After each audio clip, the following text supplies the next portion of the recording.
Hi everyone, in this video we're going to be taking a look at the character of Mr Rochester in Jane Eyre. So we're going to go through some of the key quotations and the typical questions that may come up in the exam. If you haven't done so already, please can you like and subscribe, it really does help us out when you do so. Look at the keywords and attempt the challenges that follow.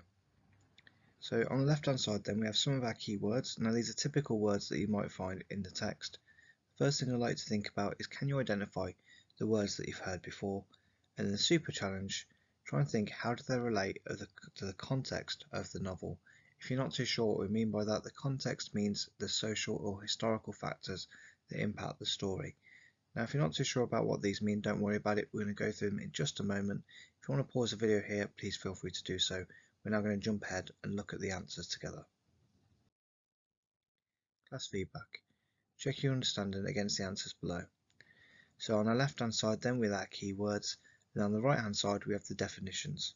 So firstly we have the word atone, which means to make amends, tranquil, which means calm, exultation, which means a feeling of triumph, countenance, which means a face or the facial expression, solace, which means comfort or consolation during a time of distress, misconstrue, which means to interpret something wrongly, and effaced, to remove or make something appear insignificant. So again, if you want to actually pause the video and go through these at your own time, please feel free to do so. We're going to move on now and look at how these actually apply to the text.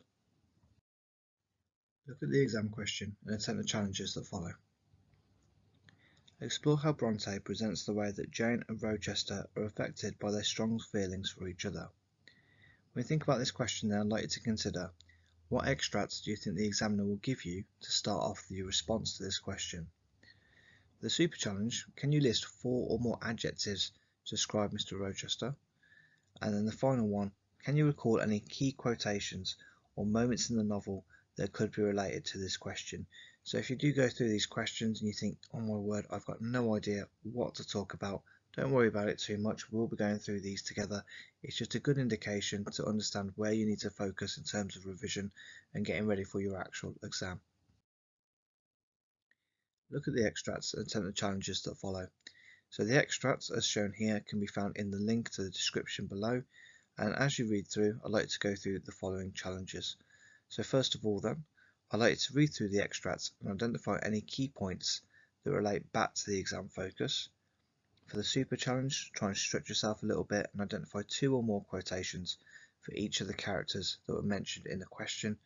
And in the mega challenge, can you identify any language techniques or keywords to help respond to the exam response?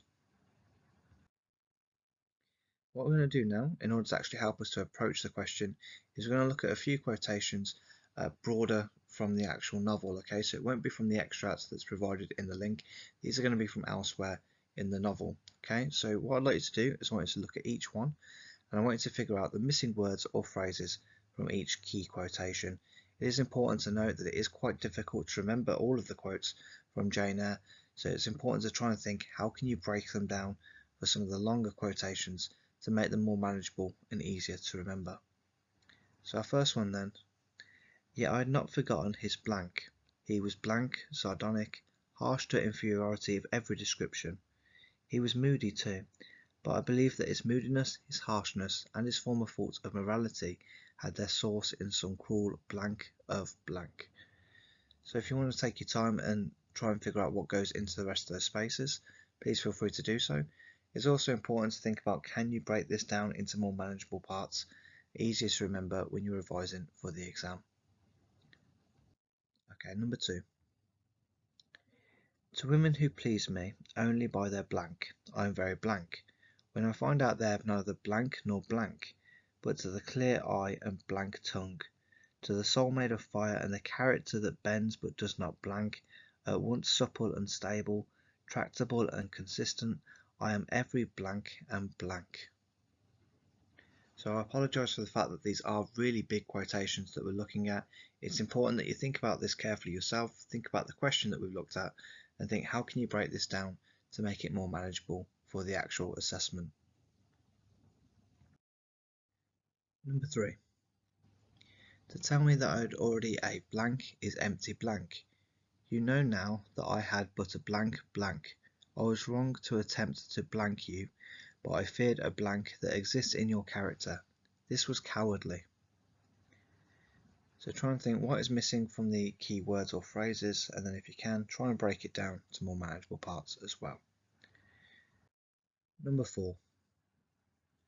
But in his blank I saw a change, that looked blank and brooding, that reminded me of some wronged and blank wild beast or bird, dangerous to approach in his blank woe.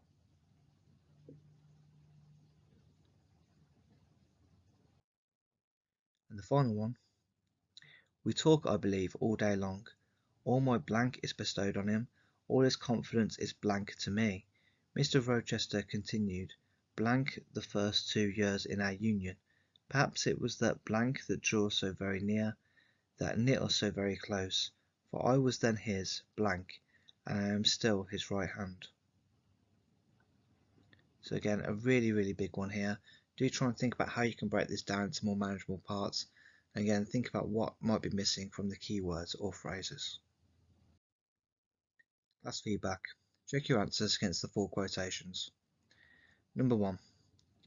Yet I had not forgotten his faults. He was proud, sardonic, harsh to inferiority of every description. He was moody too, but I believe that his moodiness, his harshness, and his former faults of morality had their source in some cruel cross of fate. Number 2. To women who please me only by their faces, I am the very devil when I find out they have neither souls nor hearts. So you can see there, that's quite a nice part, you could break that down. But to the clear eye and eloquent tongue, to the soul made of fire and the character that bends but does not break, at once supple and stable, tractable and consistent, I am every tenderer and true. Number 3. To tell me that I already a wife is empty mockery. You know now that I but a hideous demon. I was wrong to attempt to deceive you, but I feared a stubbornness that exists in your character. This was cowardly. Number 4. But in his countenance I saw a change, that looked desperate and brooding, that reminded me of some wronged and fettered wild beast or bird, dangerous to approach in his sullen woe. And the final one.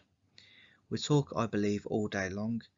All my confidence is bestowed on him, all of his confidence is devoted to me.